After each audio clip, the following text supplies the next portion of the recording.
Live mula sa GMA Network Center, ito ang 24 Oras. Magandang gabi po, Luzon, Visayas at Mindanao. Nadakip sa nabotas ang lalaking nagbebenta umano ng mga hindi lisensyadong baril. Online kung makipagtransaksyon ang suspect sa mga parokyano umano niyang bangkero. Pahirapan ang pag-aresto sa suspect na aminado sa krimen dahil wala umanong ibang hanap buhay. Tunghayan sa aking eksklusibong pagtutok. Makikita sa CCTV video na ito nakuha sa nabotas, nagpambuno at hindi kaagad napusasan ng mga nakasibilyang pulis ang pumapalag na suspect. 5 pulis ang nagtulong-tulong para mapadapa nila ang suspect sa kalsada. Inaresto ng PNP Maritime Group ang lalaki dahil sa umunoy pagbebenta ng mga baril na walang lisensya at ang mga umunoy customer niya. May mga report na itong mga bangkero natin ay nagkakaroon ng easy access ng pagbibili ng baril through online. Ang tanong bakit kailangan ng mga bangkero ng baril? Naging normal na, no, na itong mga bangkero na every time lumalaot sila, meron talaga silang daladalang baril na sabi nga nila parang protection din nila. Sa palagay niyo, tama ito?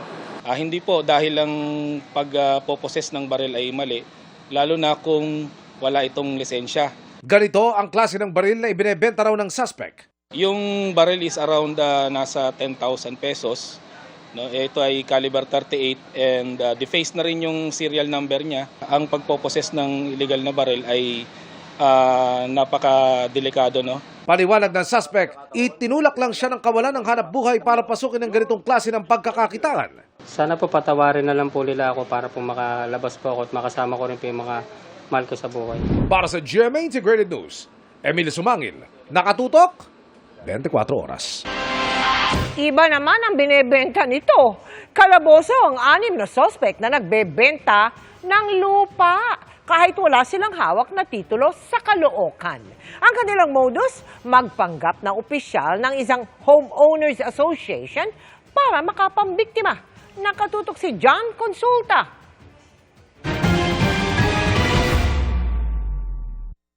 Pagkaabot ng Mark Money, kumilos na agad ang mga tauhan ng NBI Organized and Transnational Crime Division.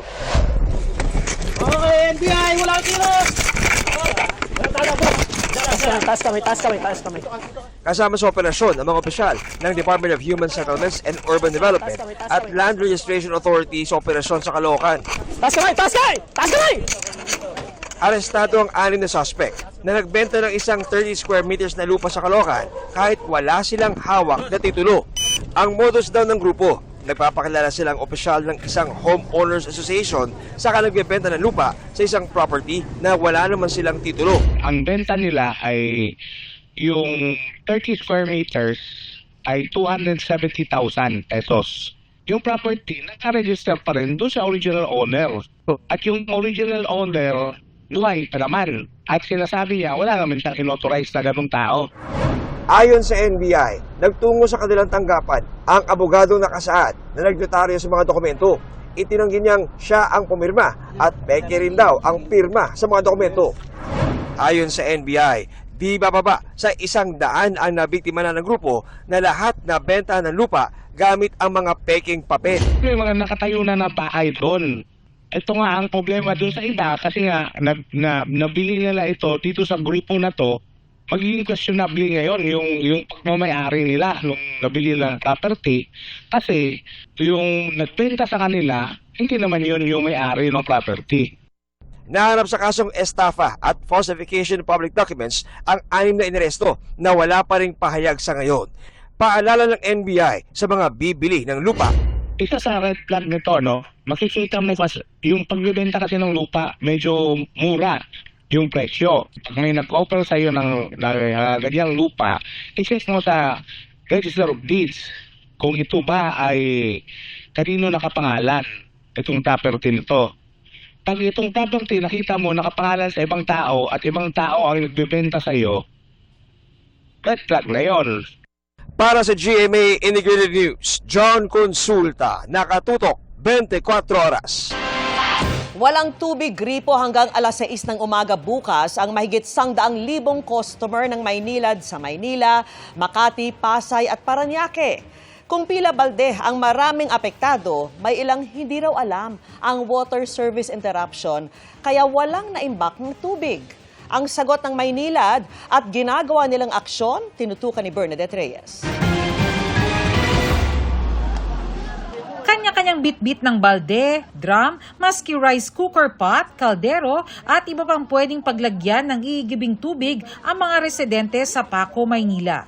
Ganyan din ang sitwasyon sa Pandacan. Tatagal kasi ng 30 oras ang water service interruption sa mga lugar na sineserbisyohan ng Maynilad sa Maynila, Makati, Pasay at Parañaque.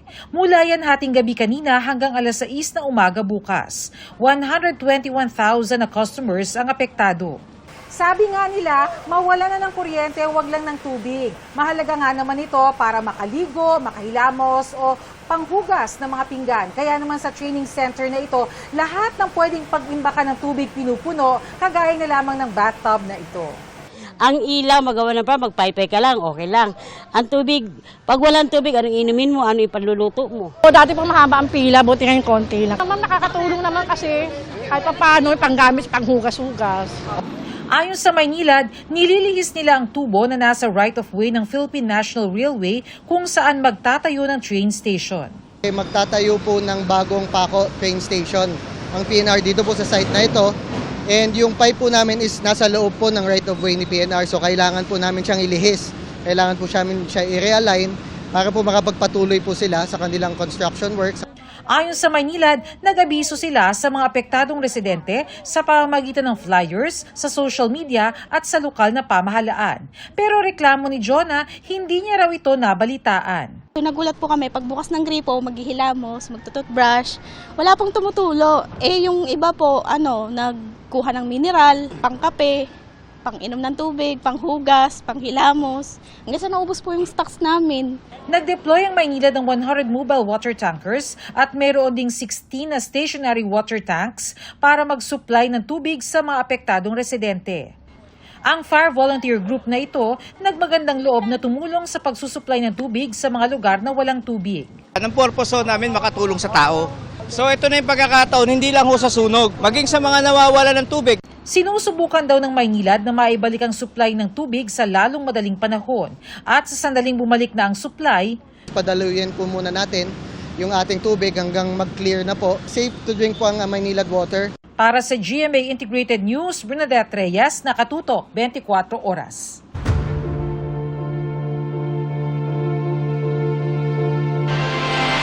Mariing itinanggi ni dating Executive Secretary Lucas Bersamin na nagbitiw siya sa pwesto taliwas sa inanunsyo ng palasyo nitong Lunes. Pinabulaanan din niya ang pagdawit sa kanya sa budget insertion sa giit na handa niyang harapin ang anumang kasong isasampa laban sa kanya. Nakatutok si Mariz Umali. President Ferdinand R. Marcos Jr. has formally accepted the resignations of Executive Secretary Lucas P. Bersamin out of delicadeza, after their departments were mentioned in allegations related to the flood control anomaly. Ito ang anunsyo ng Malacanang noong Lunes. Pero sa panayam ngayon, pinabulaanan ni dating Executive Secretary Lucas Bersamin na nagbitiw siya sa pwesto. Wala akong resignation na pinahil kasi sinabi na lumabas na basa ko na lang I resign out of delicadeza. Masarap pakinggan out of delicadeza. Pero hindi naman totoo yan. Hindi ako nag-resign. At saka alam mo kasi pag sinabi mong nag-resign ka, parang may tinatakbuhan ka. Kwento ni Bersamin, isang malapit daw niyang kaibigan na hindi na niya pinangalanan ang tumawag daw sa kanya. Somebody called me up to tell me na I am to leave as Executive Secretary, exit na ako. Walang problema yan. I will accept that because I'm only serving at the pleasure of the President. Sinabi ko, I bow to the prerogative of the President. Dagdag pa ng dating Executive Secretary, ang akin lang is when they make an announcement about my personal, did I resign or not, they should have consulted me first. Courtesy yan, di ba? Huwag naman yung i-announce na lang nila, you are the last to be told. Hinihinga namin ng pahayag ang Malacanang kaugnay nito. Itinanggi rin ni Bersamin ang alegasyon kaugnay sa budget insertion. Yung Office of the Executive Secretary does not have anything to do with insertions or budget. Our own budget, yun ang sinusubmit namin. Pero yung makikialam kami sa budget ng ibang agency, hindi namin ginagawa yan. Hindi namin kasalaman sa aming trabaho yan. Sa video na inilabas ni dating kongresistang Zaldico, idinawit niya sa 100 million peso budget insertions at kickbacks ang apo ni Bersamin na si PLLO Chief Undersecretary Adrian Bersamin. Ipinagtanggol siya ng kanyang lolo. Hindi yan yung, you cannot expect him to do anything na hindi tugma sa nakakataas sa kanya. If Senator Lacson has the evidence, when we will respect his declaration there. Pero sa tingin ko lang, kung batay lang sa mga kwento ni Zaldico at saka ni Bernardo, hindi ko naman pwedeng sabihin na naniniwala ko agad. Alam mo, naging judge, abogado ako at naging judge ng matagal. Itong mga bagay na ito, yung mga paratang na ganito, should ultimately be established in court. Nang tanungin kung handa bang humarap sa isang formal na investigasyon si dating Executive Secretary Bersamin para linisin ang kanyang pangalan, aniya bukas siyang harapin ang anumang kasong isasampalaban sa kanya sa korte. Pero hindi na raw kailangang sa Senado pa siya humarap. I stand by my integrity. About 2 months ago, naglabas na ako ng statement. Wala akong kinalaman kay Mr. Bernardo at saka kay Reggie Bulaybar. Kung meron bang mga tao na gusto akong i-implicate dyan, itigil nyo na yan, i-demanda nyo na lang ako para sagutin ko ng tama. Kasi right now, puro innuendo, puro mga pasaring. Patunayan nyo na lang yan kung meron kayong patunay. Kung chismis lang, wag naman. Dahil at social media, napakabilis na makasira. Para sa GMA Integrated News, Mariz Umali, nakatutok, 24 oras. Nanindigan si Education Secretary Sani Angara na hindi siya magbibitiw kasunod ng pagdawit sa kanya na tumanggap siya umano ng kickback sa flood control projects. Sinabi niya yan sa pagpapasinaya sa bagong renovate na PhilSports Complex na dinaluhan din ni Pangulong Bongbong Marcos. Sabi ng palasyo, dismayado ang Pangulo sa pagsisinungaling ng kapatid na ni Senadora Amy Marcos. Nakatutok si Jonathan Andal.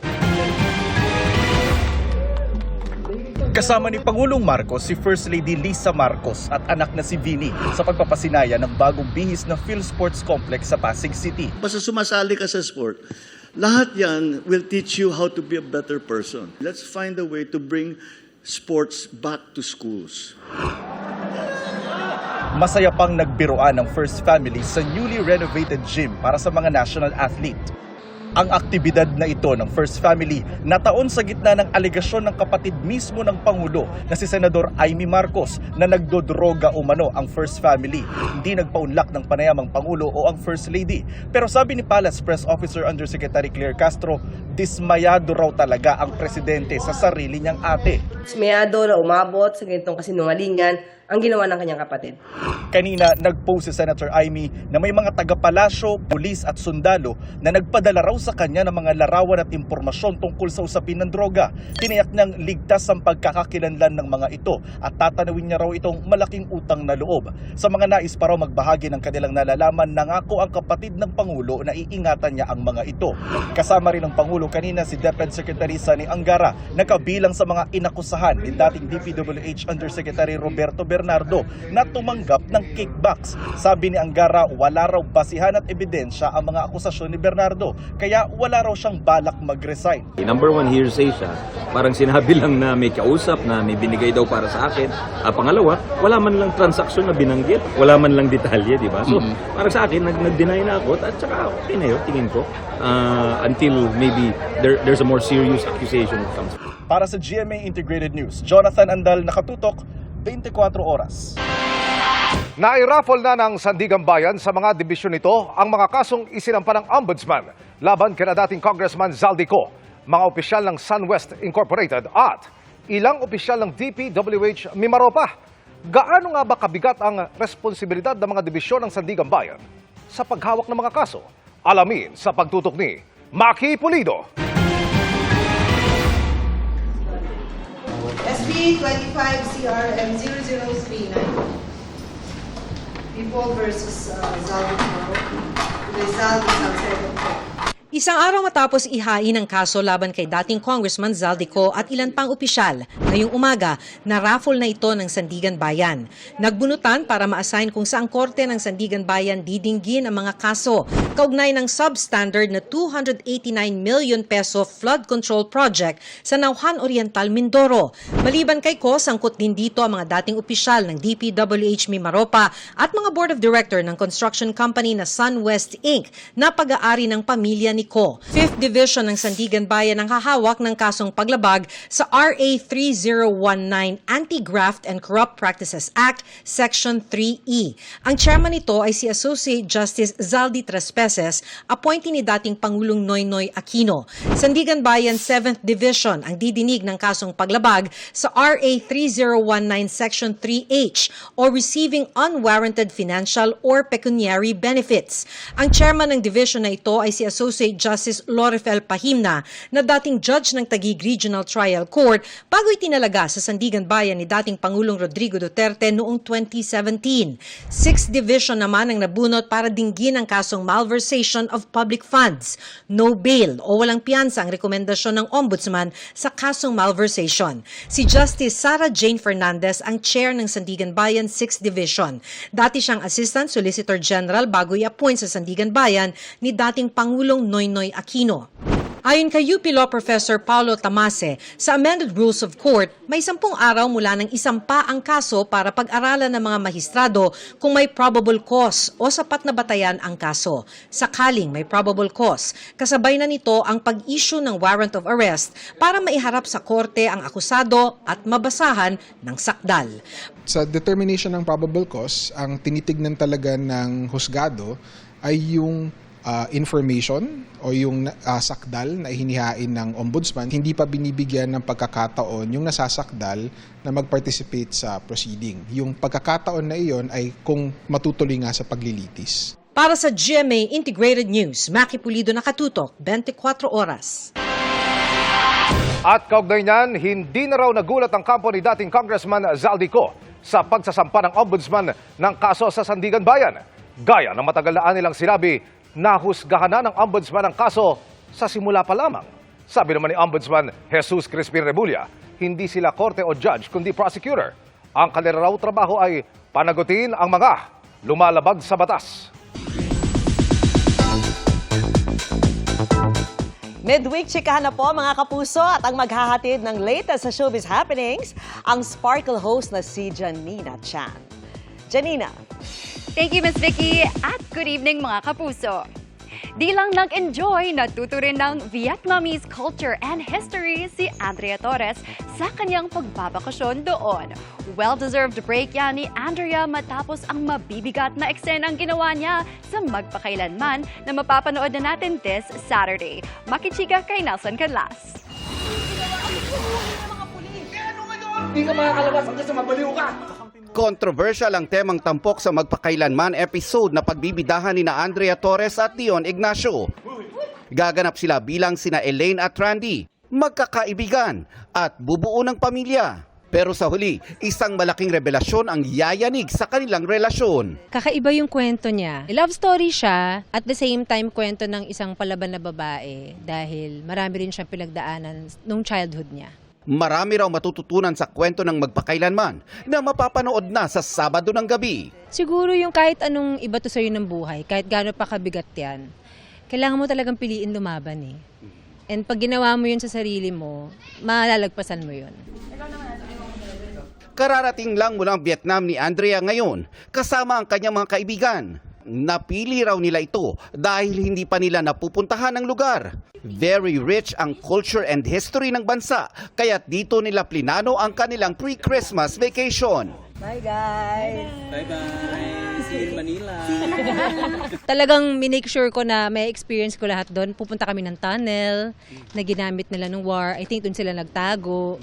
So excited ako para doon. At the same time, magsuscooter kami, iikot kami doon sa mismong lugar. So, planado na tayo. Planado, pati yung food trip, kailangan lahat matry talaga namin. Nelson Canlas, updated sa Showbiz Happenings.